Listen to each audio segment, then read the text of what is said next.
Précieux homme de valeur, précieuse femme de valeur, bienvenue. Bienvenue à notre première édition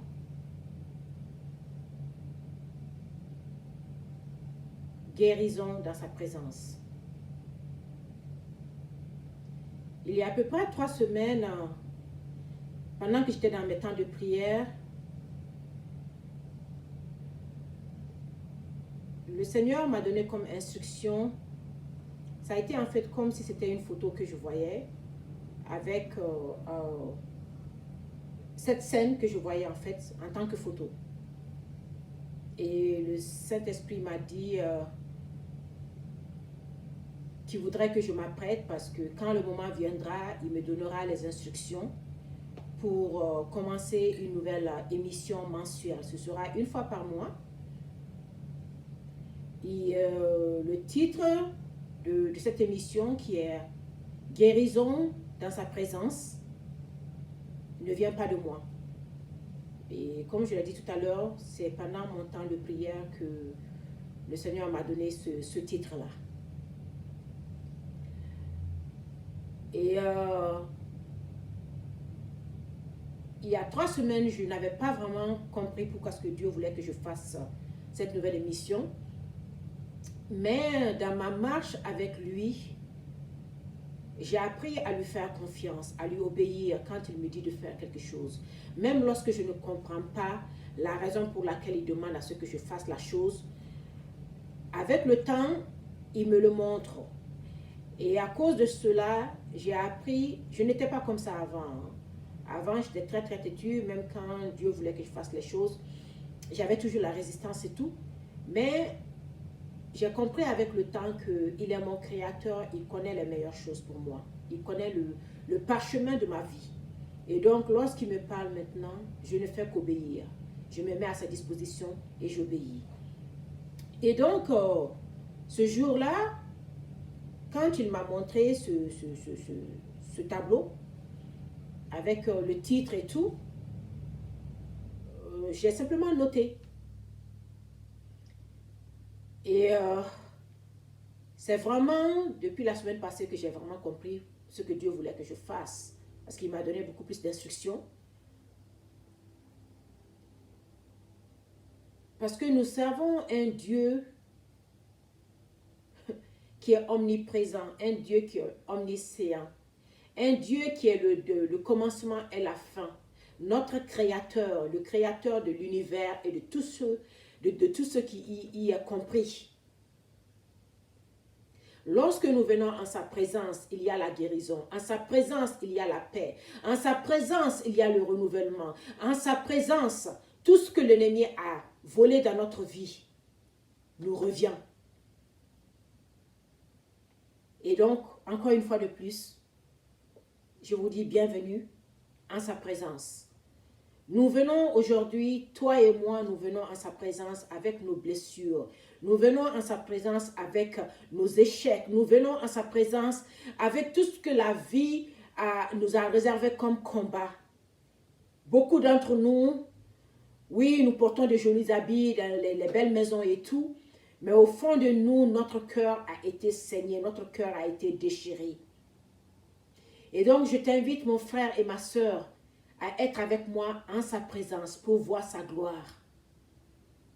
Oh, avant que nous commencions quoi que ce soit, je voudrais qu'on prenne une seconde de prière. Seigneur, nous te remercions, nous te bénissons, nous t'exaltons. Nous te remercions pour le souffle de vie, oh Yahweh.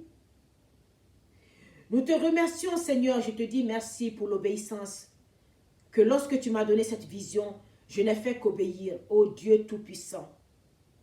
Touche maintenant les cœurs de ceux que tu veux toucher à travers cette émission. Cette première édition et toutes les éditions qui viendront chaque mois, ô Jésus. Manifeste ta gloire, manifeste ta gloire, manifeste ta gloire, manifeste ta gloire. Manifeste ta gloire, oh Rapha, Jéhovah Rapha, le Dieu de la guérison, nous t'appelons maintenant. Guéris les cœurs qui ont été déchirés, guéris les cœurs que la vie a totalement déchirés. Oh, restaure nos vies. Restaure les vies, restaure les vies. Restaure des femmes, la vie des femmes, restaure la vie des hommes, la vie des enfants à travers cette mission, Seigneur. Je viens me soumettre maintenant à toi, ô Saint-Esprit. Que je diminue totalement et que tu prennes le contrôle total. Seigneur, viens maintenant et remplis l'atmosphère. Viens et prends le contrôle total. Que toute œuvre de la chair en moi soit totalement maintenant aplanie, enlevée, bannie, afin que toi, Seigneur, tu puisses être glorifié. Toi et toi seul. Et que la gloire te revienne à toi seul, ô Seigneur. Alléluia. Prépare nos cœurs, Seigneur, à recevoir la délivrance, à recevoir la guérison.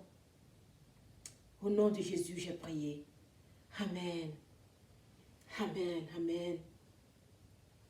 Bien-aimé, avant que je ne commence, je voudrais te demander de partager cette vidéo.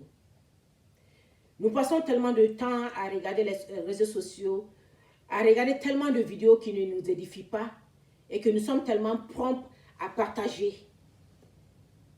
Alors, je te demande sincèrement, partage cette vidéo. Tu ne sais pas la vie de qui Dieu va toucher pour changer, pour rectifier, pour amener la guérison. Alléluia. Avant que je n'aille dans le vif du sujet, je voudrais prendre une petite minute pour aussi remercier mes deux précieuses sœurs, amies, et depuis 2-3 jours, conseillère en production de ce programme. Barbara Bates et Deborah Bernstein, je tiens vraiment à vous dire merci. Merci sincèrement du fond du cœur pour vos conseils, même par rapport à la mise en scène et tout. Et merci encore une fois de plus parce que tu peux avoir des projets, des idées et tout, mais si tu n'as pas des personnes derrière toi ou avec toi pour t'aider pour la réalisation, cela ne prendra pas vie. Amen. Pour cette première édition, le titre de cette première édition d'aujourd'hui, Femme n'accepte jamais la violence conjugale. Femme, ma précieuse femme de valeur, n'accepte jamais la violence conjugale.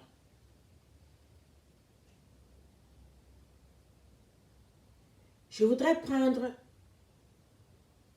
encore une fois de plus, 1 minute pour honorer ma maman, ma chère mère, Djeneba Kassibo. Maman, en mon nom, au nom de tous mes 5 frères et sœurs, Kadi, Bouba, moi-même, Assetou, Mohamed et Ramatoulaye, je tiens à te dire merci, maman. Merci d'avoir enduré. Merci d'être resté pour nous. Si nous sommes ce que nous sommes aujourd'hui, c'est à cause de ton sacrifice, maman.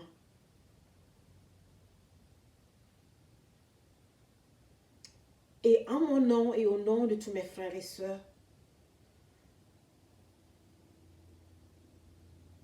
je tiens à te dire merci, maman. Que Dieu te bénisse, maman. Que Dieu se souvienne de tes sacrifices. Que Dieu ajoute encore beaucoup d'années dans ta vie. Et que les années à venir soient des années de paix, de joie, de prospérité pour toi, maman. Je t'aime, maman, je t'aime, maman.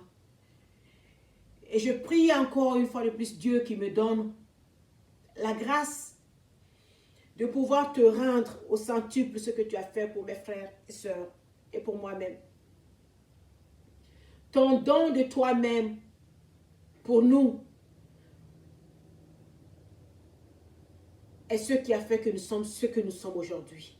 Et nous te sommes reconnaissants, maman. Je t'aime très fort, maman. Je voudrais aussi honorer mes précieuses femmes, sœurs, qui ont subi la violence domestique.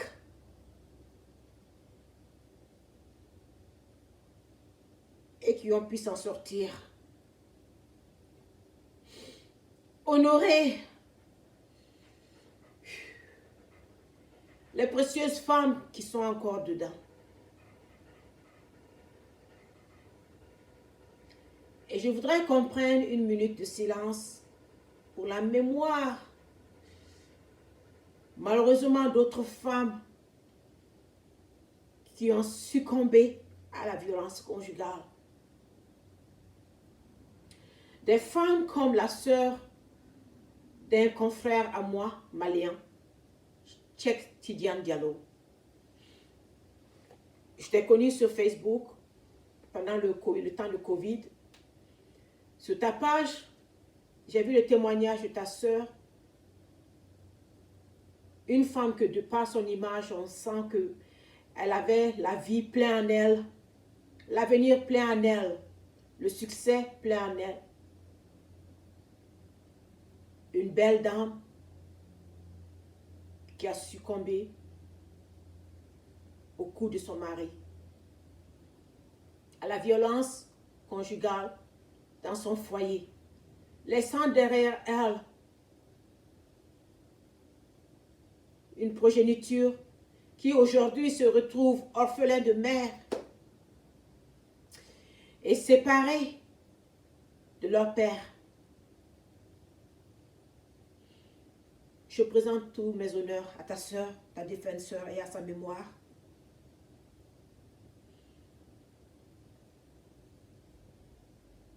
Une minute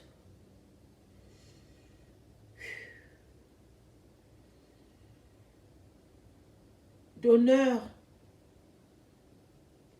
à beaucoup d'autres femmes dont nous ne savons pas les noms, qui sont mortes dans leur foyer dû à la violence de leur partenaire sur eux. Une minute de silence en la mémoire de Barbara Ofori, une belle dame pleine de vie de 27 ans qui a succombé il y a quelques jours en Floride, aux États-Unis ici, à 7 coups de pistolet donnés par son mari, que son mari lui a mis dans le corps et dans la tête.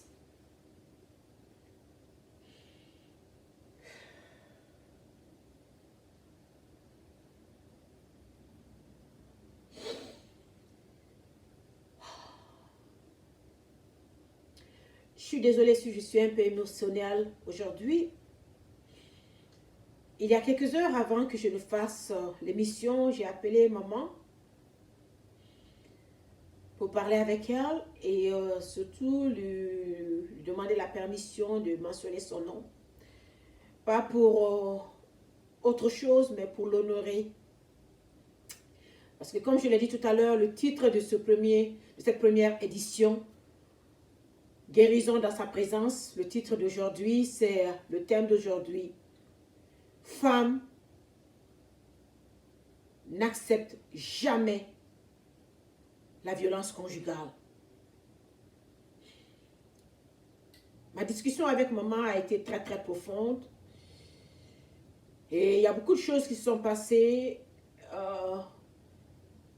pendant les 27 ans de mariage qu'elle a connu avec mon père.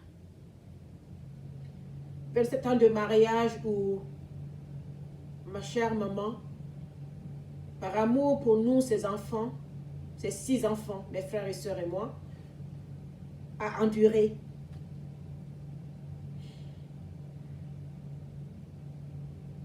Et pour une raison ou une autre, beaucoup des altercations qui se passaient entre mes parents, se passaient devant moi.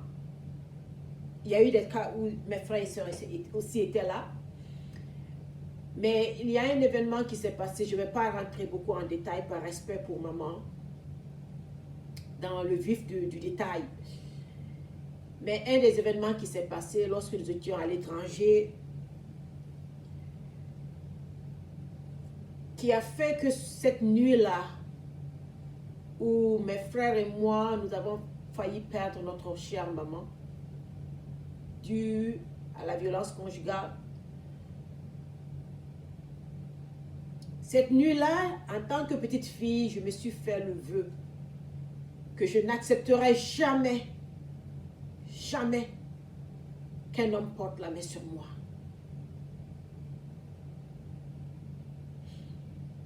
Ma chère maman est restée pour mes frères et moi. Je viens du Mali, je crois que je l'ai déjà dit une ou deux fois. Un pays musulman, une famille musulmane, où il est très mal vu pour une femme mariée de vouloir quitter son mari, de divorcer. Même si sa femme, la famille de la dame est au courant des violences conjugales que leur fille ou leur soeur subit, la femme a été programmée dans ce sens-là à subir, à rester pour que tes enfants soient bénis.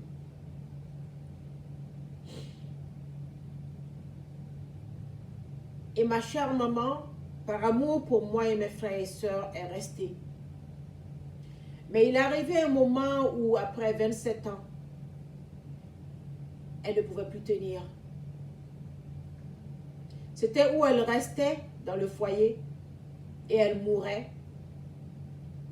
de la violence où elle quittait.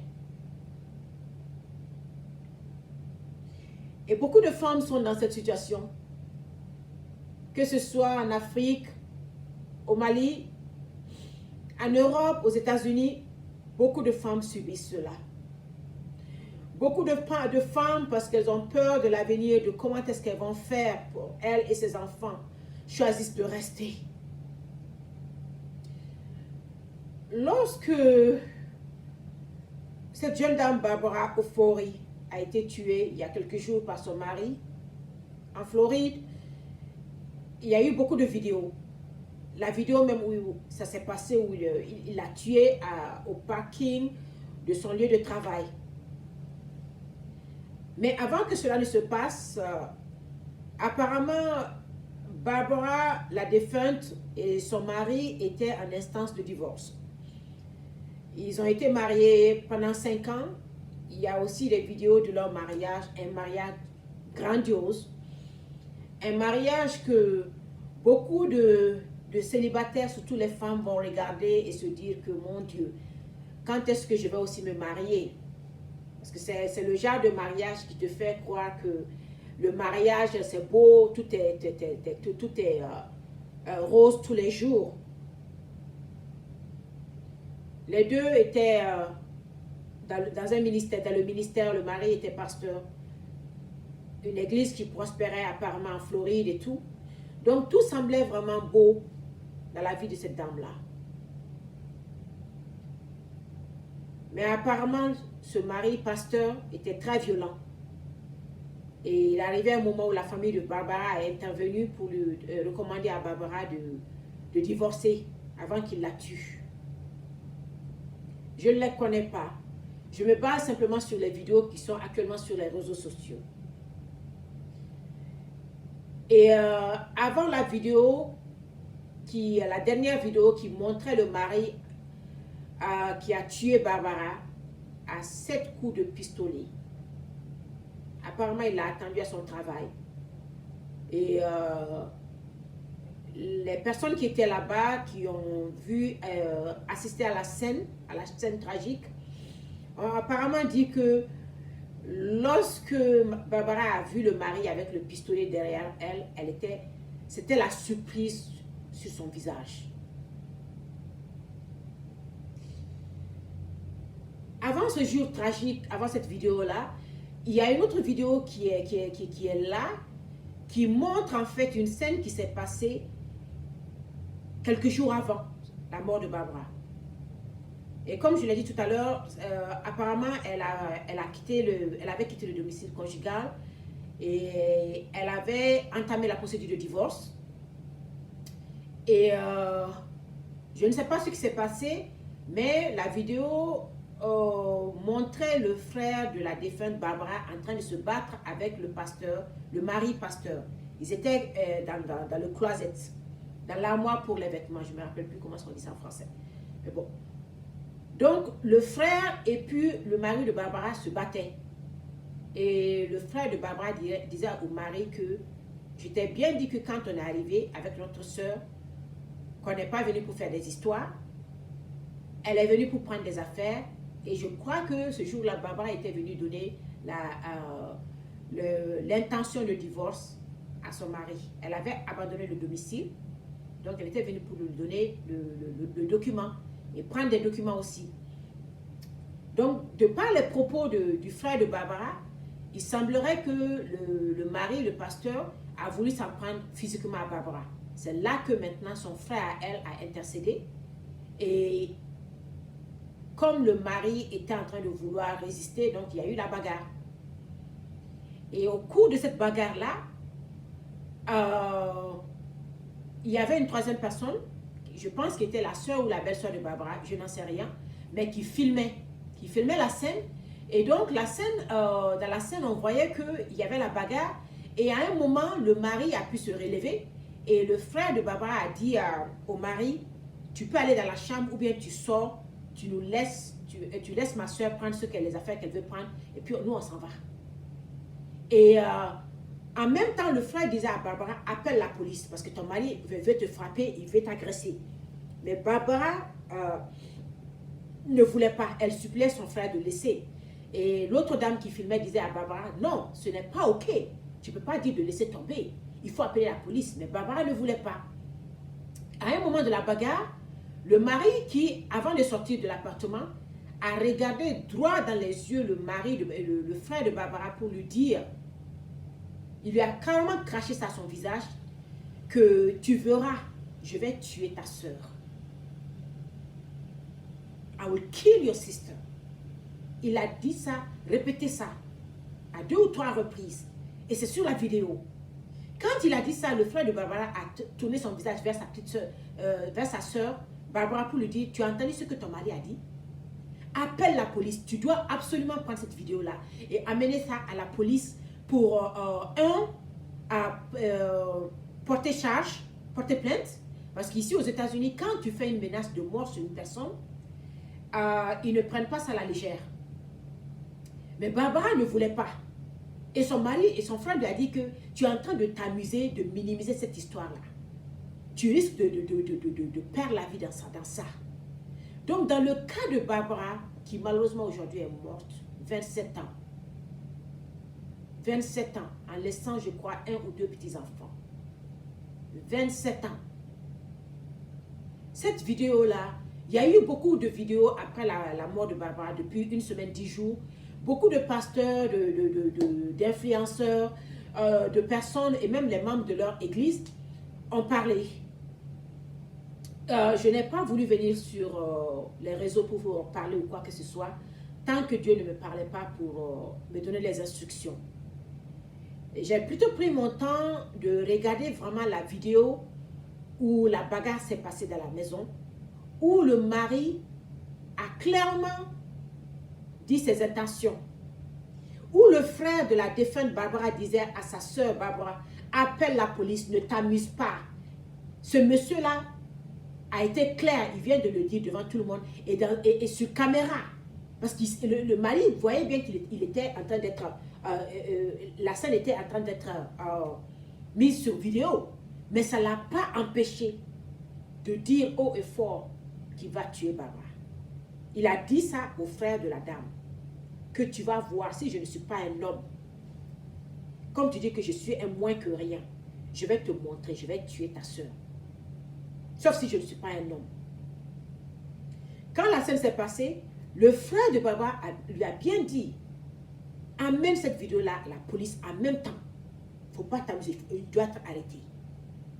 Mais la dame, elle n'avait que 27 ans.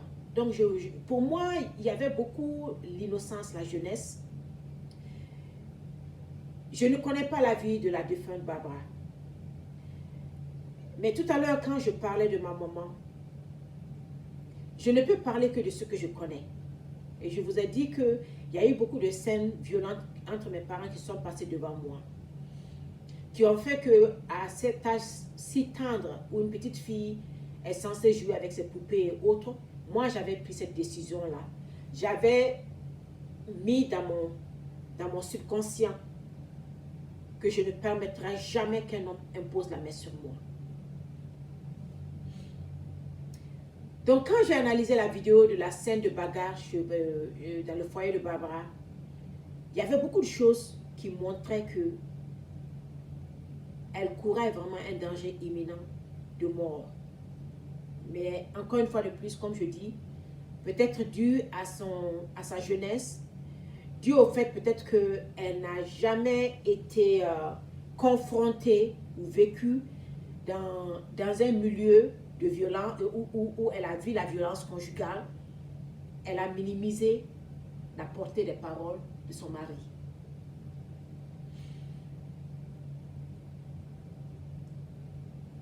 Regarder cette vidéo-là m'a fait pleurer. M'a vraiment fait pleurer.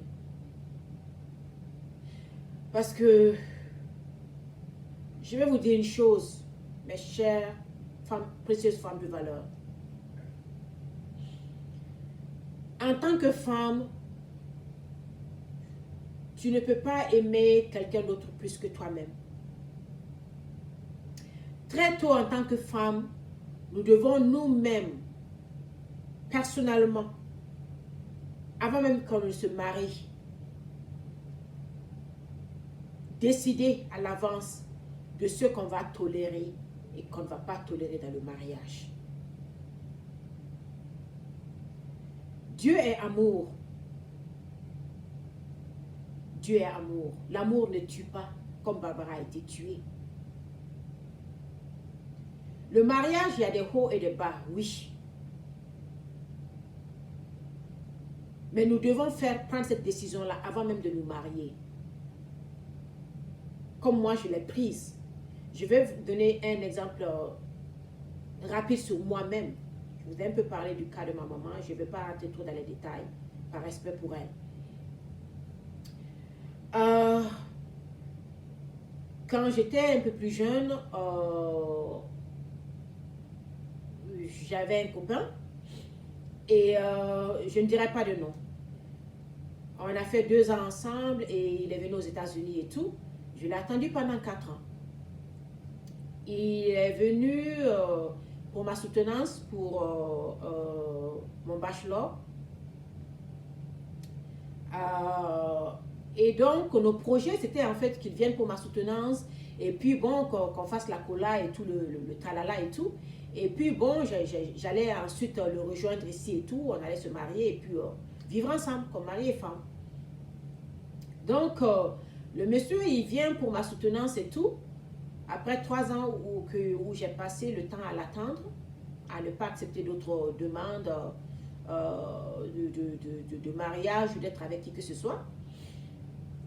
Donc, il arrive et tout, quelques jours avant ma soutenance et tout.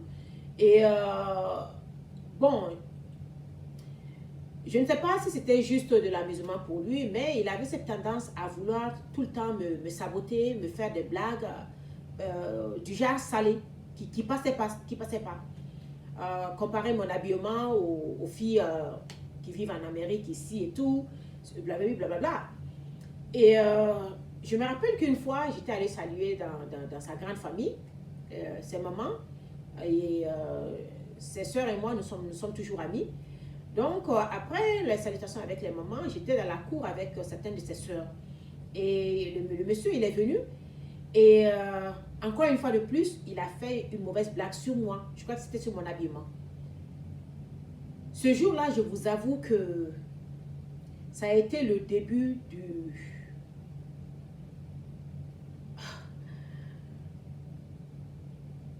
de la fin du sentiment d'amour que j'avais vers lui.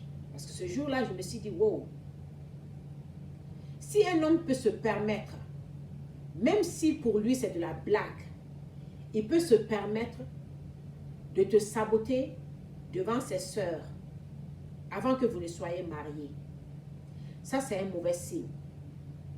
Vous savez, nous les femmes, hein, Dieu nous a donné ce don-là, qui est le sixième sens, qui fait que beaucoup d'entre nous, les femmes, je suis sûre que même celles qui sont dans des situations, dans des foyers à problème aujourd'hui, avant de rentrer dans ce foyer-là, votre sixième sens vous a parlé, vous a dit qu'il y a des dangers devant. Mais des fois, nous les femmes, nous avons cette tendance à fermer les yeux, à se dire que non, it's gonna be okay, non, ça va aller, ou bien même des fois la pression de la société, on veut tellement se marier, on veut tellement être dans un foyer que nous choisissons sciemment de fermer les yeux sur, en anglais on dit red flag, les signes prémonitoires qui nous montrent bien que devant il va y avoir problème. Donc moi dans mon cas, ce jour-là, je ne vais jamais oublier. On était dans leur salon familial, je suis restée calme et je me suis dit, wow, je crois qu'il va falloir vraiment que je réfléchisse à 2 fois avant de me mettre dans ça. Mais je ne l'ai rien dit. Mais j'avais déjà commencé à avoir une deuxième pensée, à vraiment me retirer de cette relation-là et ne pas vouloir m'engager pour les fiançailles et venir aux États-Unis, le rejoindre ici pour le mariage. Donc, quelques jours après, j'ai fait ma soutenance à l'ENA. Et après la soutenance, normalement la nuit, on devait sortir, aller en boîte avec tous les copains et tout. Et avant de me déposer à la maison, on est passé d'abord chez son meilleur ami.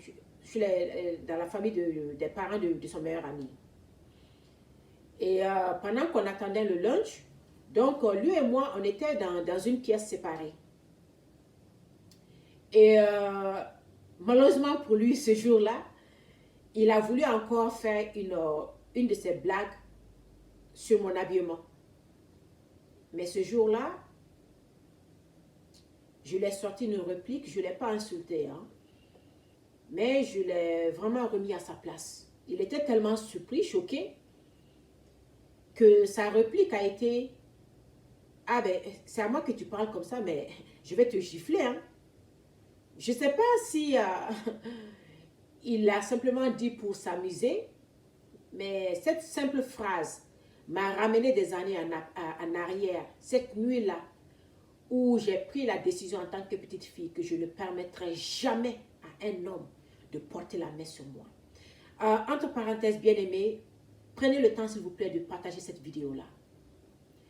Nous sommes tout le temps sur les réseaux sociaux à regarder des vidéos qui ne nous édifient en aucune façon et que nous partageons facilement. Tu ne sais pas la vie de qui tu peux sauver en partageant cette vidéo. Ce n'est pas une histoire de nombre de vues, non. Comme je vous l'ai dit, cette émission m'a été inspirée par le Saint-Esprit et je ne fais qu'obéir. Donc, s'il te plaît, prends le temps de partager cette vidéo-là. Alléluia. Et donc, lorsqu'il a dit cette phrase-là, en même temps, cette promesse que je m'étais faite en tant que petite fille, que je ne permettrai jamais à un homme de mettre la main sur moi, s'est déclenchée dans mon esprit. Et je l'ai regardé droit dans les yeux et je lui ai dit, Oya, tente-moi. Tente-moi. Je ne sais pas si tu es en train de t'amuser ou pas, mais si tu t'amuses à poser la main sur moi, tu ne poseras plus jamais la main sur une femme. Donc,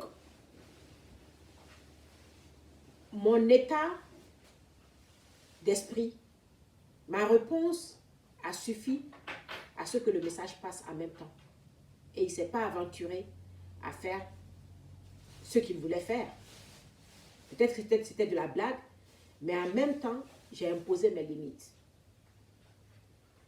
Et à partir de ce moment-là, j'ai pris la décision d'arrêter cette relation et de ne pas venir aux États-Unis pour me marier avec lui et avoir une vie de mariage avec lui. Et donc, comme je disais, mes précieuses femmes de valeur, nous les femmes, Dieu nous a donné ce don-là. Donc, ce sixième sens-là nous parle. Ne prenez pas cela à la légère. Avant de vous engager, si vous voyez certains des signes prémonitoires, ne prenez pas cela à la légère. Parce qu'une fois que vous rentrez dedans, cela va se passer. Maintenant, comme je l'ai dit en tant que femme, c'est à toi maintenant de prendre ta décision avant d'être engagée avec quelqu'un, soit dans une relation ou bien dans le mariage. Qu'est-ce que tu peux tolérer et tu ne vas jamais tolérer? Dans le cas de ma maman, elle a eu la chance. Et ce matin, ma maman me disait qu'elle n'a pas vécu dans un milieu comme ça. Donc, l'expérience malheureusement pénible qu'elle a eue avec mon papa, ça l'a beaucoup peiné. Mais Dieu merci, maman a pris le courage après 27 ans de sortir de là. Maintenant, celles qui sont dedans, laisse-moi te dire une chose. Une fois que tu permets le premier coup, c'est une porte invisible que tu auras ouverte. Et ce premier coup va engendrer un deuxième, un troisième, et d'autres coups. Ce premier coup peut être juste une petite gifle. Le deuxième coup sera un coup de poing. Et tu vas t'asseoir et tu vas te rendre compte que les coups deviennent de plus en plus violents. Tu as le choix en ce moment-là. Et comme je l'ai dit, je parle par exemple du cas des femmes dans mon pays et dans beaucoup de pays africains où c'est difficile pour la femme mariée qui subit la violence conjugale, la peur du lendemain, la peur de comment se souvenir à soi-même et prendre soin de ses enfants peut être un blocage pour beaucoup de femmes. Mais je crois que tout à l'heure, je vous ai parlé du cas de ma maman. Lorsqu'elle avait pris la décision, par la grâce de Dieu, j'étais la seule qui travaillait à l'époque. Je ne suis pas la première, je suis la troisième de 6 enfants de ma maman. Mais par la grâce de Dieu, j'avais commencé à travailler très tôt. Et donc, quand maman a pris la décision de divorcer, parce qu'elle ne pouvait plus supporter la violence, nous, ses enfants, parce que nous avons été témoins de ce qu'elle a vécu, nous avons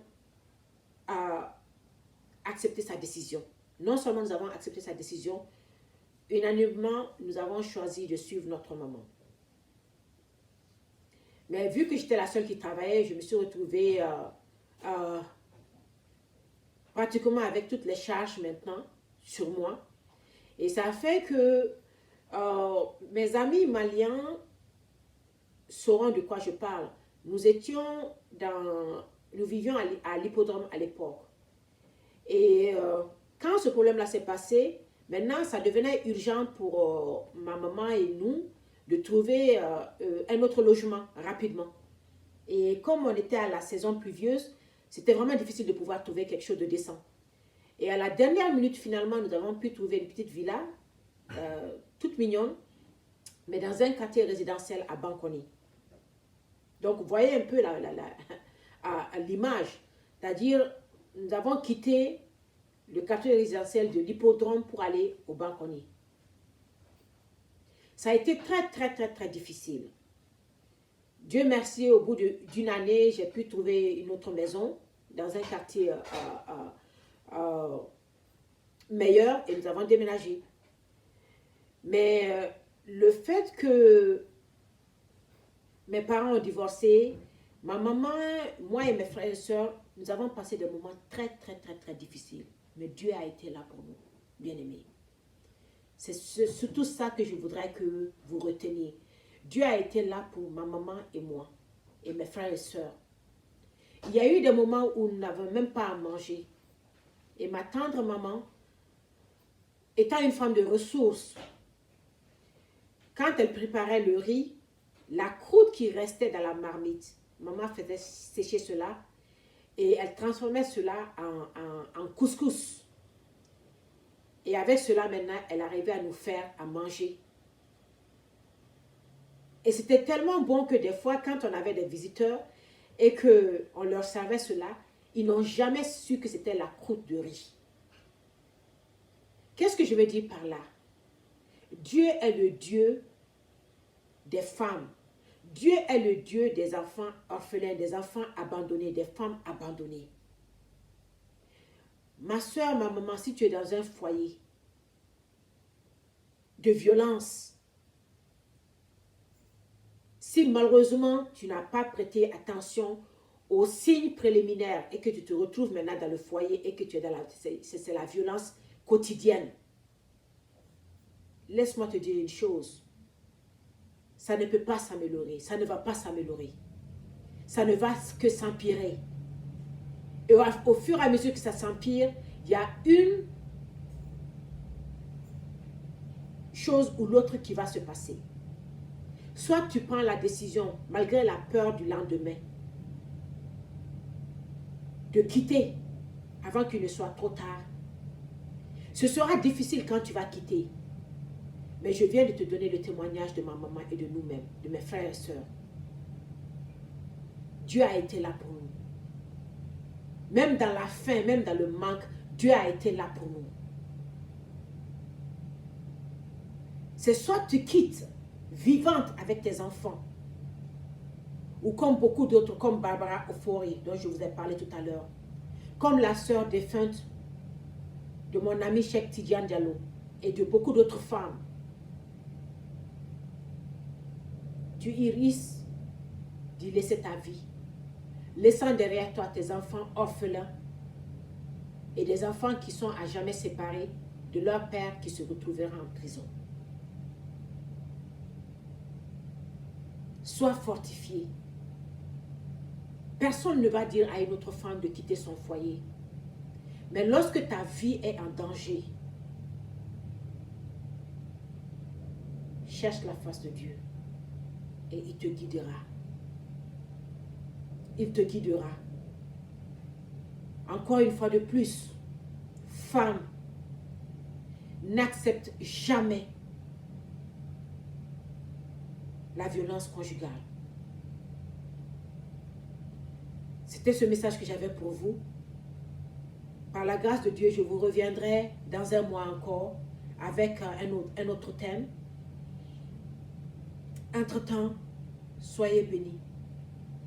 Seigneur, nous te bénissons, nous t'exaltons. Je viens présenter devant toi toutes les femmes, tous les enfants qui sont dans des foyers à violence. Oh Seigneur, protège-les. Protège-les, oh Jésus, protège-les. Protège-les. Et parce que tu es le Dieu qui connaît la fin avant le commencement. Ces femmes, certaines de ces femmes qui sont si proches de la mort dans leur foyer, oh Seigneur, donne-leur le courage de quitter à temps avant qu'il ne soit trop tard. Donne-leur le courage, oh Seigneur. Celles qui ont quitté, qui traversent des difficultés, oh Seigneur, mon Dieu, mon roi, ouvre les portes pour eux, Seigneur. Ouvre-leur les portes, Seigneur. Comme tu l'as fait pour maman, pour moi et mes frères et sœurs, tu as été là pour nous. Fais-le aussi pour eux, Seigneur. Fais-le aussi pour eux. Que mon témoignage soit une source de réconfort, une source de courage pour une femme qui subit ces violences conjugales actuellement. Parce que tu nous dis dans ta parole, dans Révélation 12, que nous avons vaincu le diable par le sang de l'agneau et par notre témoignage. Et c'est pour cela qu'aujourd'hui, je viens témoigner devant ton peuple pour dire que notre Dieu est vivant. Il est Jéhovah.